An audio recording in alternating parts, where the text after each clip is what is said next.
الحمد لله نحمده ونستعينه ونستغفره ونؤمن به ونتوكل عليه ونعوذ بالله من شرور أنفسنا ومن سيئات أعمالنا من يهده الله فلا مضل له ومن يضلله فلا هادي له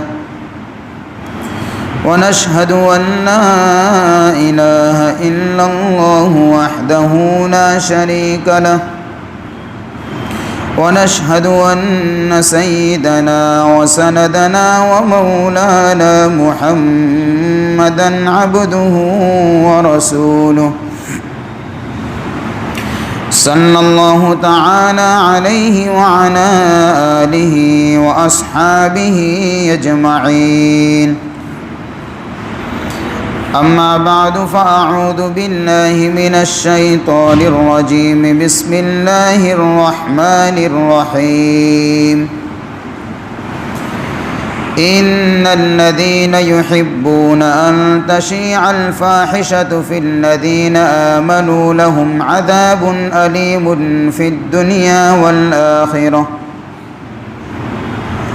والله يعلم وأنتم لا تعلمون قال النبي صلى الله عليه وسلم الحياء من الإيمان والإيمان من الجنة والبذاء من الجفاء والجفاء في النار وقال صلى الله عليه وسلم ما كان الفحش في شيء إلا شانه وما كان الحياء في شيء إلا زانه أو كما قال عليه الصلاة والسلام صدق الله مولانا العظيم وصدق رسوله النبي الكريم ونحن على ذلك لمن الشاهدين والشاكرين والحمد لله رب العالمين درود الشريف واللبن اللهم صل على سيدنا محمد النبي الأمي وعلى آله وبارك وسلم اللهم صل على سيدنا محمد النبي الأمي وعلى آله وبارك وسلم اللهم صل على سيدنا محمد النبي الأمي وعلى آله وبارك وسلم